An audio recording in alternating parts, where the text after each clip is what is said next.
પૂરો નથી લાગતો એટલે હજી જાણે ઉત્સવ ચાલુ જ છે.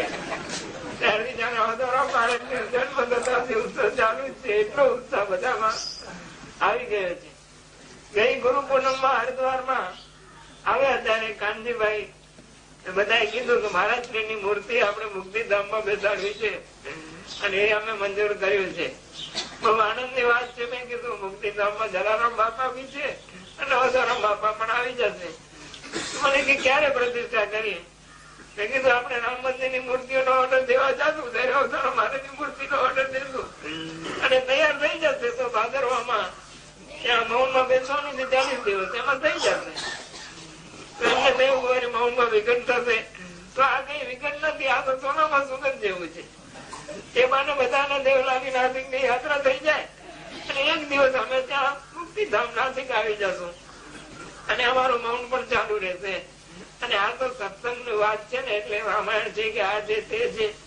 ભગવાન ના નામ માં ખાસ વાંધો નથી આવતો. સંસાર ની વાતો નામ રૂપ ની બધી છોડવી જોઈએ. અને આપણા મહારાજ શ્રી વોઢરામજી ની જન્મભૂમિમાં જખૌમાં પણ મંદિર છે, જામનગર માં મંદિર છે, રણુજામાં પણ મંદિર કરેલું છે. ઠેકાણે નાની મોટી મૂર્તિઓ, પાન મૂર્તિઓ.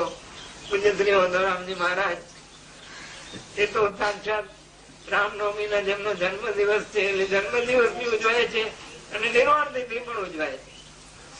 અવતાર ભગવાન ના ભાનુ પૂર્ણ ભાનુ સૂર્ય જેવા અવતરેલા તો આપણે ગૌરવ લેવા જેવું છે.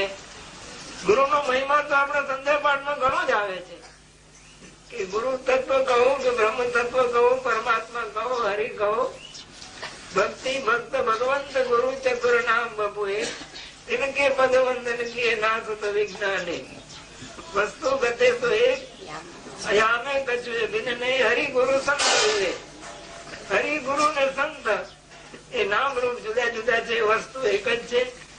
એ રીતે આપણે પણ ભગવાન નું નામ રૂપ, ભગવાન ના નામ રૂપ દિવ્ય છે. સંસાર ના નામ રૂપ માંથી મનને હટાવીને ભગવાન ના નામ રૂપ માં જશે તો એ આપણને જ્ઞાન તરફ લઈ જશે. ગુરુ બિન સંશય ના મિટે, ગુરુ બિન મિલે ન ભય, ગુરુ બિન જ્ઞાન ન ઉપજે. જય જય જય ગુરુદેવ. ગુરુ નો મહિમા ઘણો વર્ણન કરેલું છે. એમના દિવ્ય નામ રૂપમાં મન જશે ને એમનું જે વ્યાપક રૂપ છે અસ્થિ ભાતિ પ્રિય સચિદ આનંદ રૂપ એ બધામાં ઘટ ઘટ જ્યોત તમારી જલકે તેર તમારું સગડે છલકે. એ પછી બધા એને હૃદયમાં ઉતારવાના છે તો પછી એનો વિયોગ ન થાય. બધાના હૃદયમાં ગુરુ નું સ્થાન હોય છે. બહાર સત્સંગ સત્શાસ્ત્ર વિચાર કરીને અંતર ગુરુ જાગૃત કરવાનો. પછી તમે જ્યાં જશો ત્યાં તમને એમનું માર્ગદર્શન મળ્યા જ કરશે. એવી રીતે આપણે ગુરુ મૂર્તિ નું આલંબન લઈ એમને સ્મરણ કરી હૃદયમાં પછી જ્યાં જશું ત્યાં આપણને ગુરુ મહારાજ સાથે જ એવું જ લાગશે. અને તેમાં પણ ત્રિવેણી ગંગા ભાનુશાલી ગુરુમાં સાથે અને પાટીદાર ભાઈઓ, રવાણા ભાઈઓ બધી એ તો ગંગાઓ નદીઓ છે ને સમુદ્રમાં જાય તે ગુરુ દરબાર એ સમુદ્ર જેવું છે. ત્યાં બધી નદીઓ ભેરી થાય.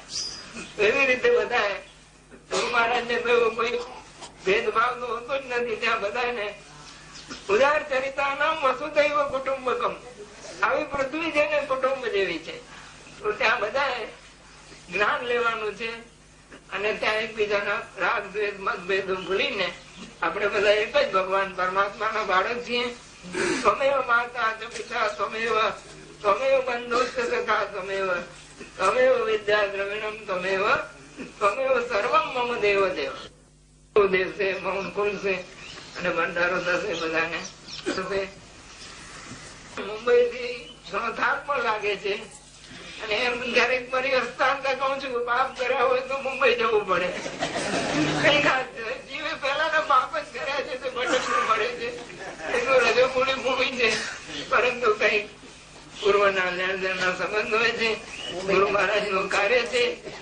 આશ્રમ ને માટે મુંબઈ જે અમને સહકાર આપ્યો છે એમાં મહાજનવાડીમાં, પાટીદાર વાડીમાં, ભાનુશાલી વાડીમાં અને બીજી પણ બધી જ્ઞાતિઓ શું એમાં ભાવિકો બધા જે સહકાર આપ્યો છે.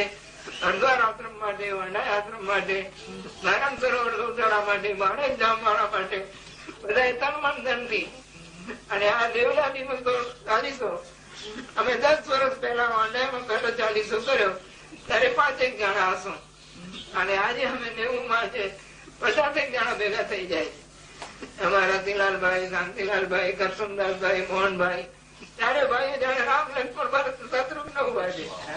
એટલી બધી સેવા કરે છે કે અમારા અને એમના માતા પિતાના પણ દર્શન કરેલા એ દશરથ અને કૌશલ્યમાં જેવા હતા. તો આવા ભગવાને ભલે સંપત્તિ આપ્યો એનો સદુપયોગ કરે છે. અહીંયા નારાયણ બાપુ ભજન કરી ગયા, બીજા પણ સંતો આવે છે. સત્સંગ ને સત્શાસ્ત્ર વિચાર એ મુખ્ય પુરુષાર્થ છે. મુક્તિધામ ના જયરામસિંહ પણ બધું રતિલાલભાઈ ને શાંતિલાલભાઈ પૂછીને કરતા હતા. એટલો એમનો ભાવ પ્રેમ હતો. અને હજી પણ ડોંગરે મહારાજ અવારનવાર આવે છે. તો એ સંતોની જેના પર કૃપા છે એને ભગવાન તરફ જવાનું જલ્દી માર્ગ મળે છે. જીવન સાર સંગ્રાહક રૂપે મહારાજજીએ પ્રારંભમાં 3 પુસ્તિકાઓ સમાજને અર્પણ કરી. અમૃતવાણી, પરમાર્થ નિરૂપણ અને શ્રી ઉપદેશ સાર. એ પછી તેઓ શ્રી મૌન ચાલીસા સત્સંગ